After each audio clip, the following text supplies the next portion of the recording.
Hey everyone, Mr. Sujano here. Brook has just released a brand new controller adapter for the PlayStation 2. We've gone from this down to this, smaller and more functional. Let's get started. Alright, to kick things off, Brook sent me this brand new PS2 Wingman converter for a fair and honest review, and that's exactly what we're going to do here.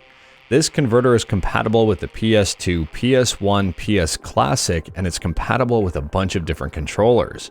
We've got PS5 controllers, PS4, PS3, Xbox Elite versions 1 and 2, Xbox Series X and S, Xbox 360, Xbox One, and Nintendo Switch Pro controllers. And most of these controllers can be used either wired or wirelessly. Now, if you take a look at the back of the box, there is a QR code. If you end up picking up one of these converters, I'd recommend keeping that box around because the QR code is basically the instruction manual. There is no included instruction manual in this package. Inside the package, we have the converter, and that's really about it, except for a set of stickers that are hidden underneath. So here's a closer look at that converter. It's nice, it's small, it's sleek, it looks really good. On the underside of the converter, we just have some product information. And on the back of the converter, we've got a micro USB port, a USB port, and an LED button. I am a little bit disappointed not to see USB-C here. For a size comparison, here's the new Brook PS2 converter beside a PS2 memory pack, and they are nearly identical, although the converter is a little bit thicker. And here's the new PS2 converter beside the old PS2 converter, and there is a massive size difference. So to test this converter out, I'll be using an old school fat PlayStation 2, and the converter fits very nicely. It's sized appropriately, it's not too tight in there, and it's not too loose. And for a quick comparison, here's the new adapter beside the old adapter plugged into the PS2. And something worth pointing out here, with either adapter, there's absolutely no obstruction to the PS2 memory port. The adapter is sized appropriately, and we can see here that everything fits as expected. However, for this video, I will be comparing the new converter to an actual DualShock 2 controller to see how accurate it is and to see if there's any latency. And I think it's also worth pointing out that I'm connecting the PS2 to an LED TV with a RetroTink 2X Pro.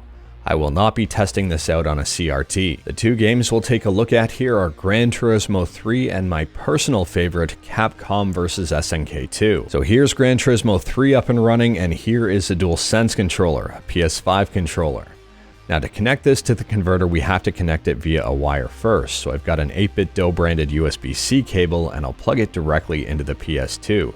We can see the converter is blinking green, and as soon as I plug it in, it blinks white to let me know it's connected. And just like that, the DualSense controller appears to be working, and working very well. So let's go on ahead and yank this cable out of the controller and force it into wireless mode. It should be relatively seamless here. I will have to power that controller back up, but as soon as I do, it automatically connects with that converter, and it seems to be working very well. Testing out the buttons in game here, and I don't even need to remap anything. Everything appears to be absolutely normal. The buttons are functioning as expected, there doesn't seem to be a delay at all, and it is worth pointing out that the DualSense does not have pressure sensitive buttons like the DualShock 2 does. So we're still in the same race here. I haven't powered off the PS2, I haven't reset it, I turned off the DualSense controller, and now I'm plugging in a PS3 controller. As soon as I plug it in, the converter immediately recognizes it, and it is working. Now, as far as I know here, the DS3 does have pressure-sensitive buttons, but they don't appear to be functioning as pressure-sensitive buttons through this converter. Now, the converter does have both analog and digital modes. By default, mine is set to analog, which is the white LED. To change it over to blue, digital, you have to press the PS button in the center of the controller, and I had to do that a number of times in order for that digital to take effect. Oh, and by the way, I'm testing out a PS4 controller on the PS2, and it seems to be working pretty well. Testing out an Xbox Series X controller, it was also plug and play, and it also worked absolutely fine. There were no issues whatsoever. Now let's have some fun checking out some latency in Capcom vs SNK 2. On the left, I've got the Xbox Series X controller paired via Bluetooth. It's wireless right now. And on the right, I've got a DualShock 2 controller. We can see that they're pretty identical. There's not much of a difference at all. I know this is completely unscientific, but I am very impressed at the wireless connectivity of this controller with the converter, and the converter isn't really introducing much latency at all, not that I can tell. Here's the two joysticks side by side, and they seem to be very comparable in terms of response time. There is a bit of travel distance between the Xbox and PlayStation ones, but Altogether, they do seem very equal, and I had no issues at all with missed inputs. The converter was very accurate. And just for fun here, I'll test out a fight stick because I think that's going to be a really huge draw for this converter. Now, before I plugged the fight stick in, I did still have it paired with that Xbox controller wirelessly. But as soon as the cable was plugged in, it overrode that wireless connection. The fight stick appears to be working normally. It doesn't really seem to be an issue at all. It seems to be working fine. In fact, everything seems to be perfect. Now, if by chance something isn't working perfectly for you, this converter can also remap your buttons if needed. It has a special remap mode. It even has a turbo mode. There are 5 different stages of turbo on this converter. So let's get into what I liked, what I didn't like, and whether or not I'd recommend the Brook Wingman PS2 converter. And we'll start out here with what I liked. First and foremost, I like the form factor on this. It's small, it's portable, it's convenient. It's lighter than the previous one, it's smaller than the previous one, it's compatible with more controllers than the previous one. It also has more options. We've got 5 modes of turbo here, and apparently it's faster than the previous one. I mean, testing out the latency on this rather unscientifically, I didn't notice much of a difference, if any, between using a controller with this converter and using an actual DualShock controller. There was one difference though, and that brings me to my dislikes. For some reason, and you can correct me if I'm wrong here, but I couldn't get the pressure sensitive buttons on the DualShock 3 to work with this converter.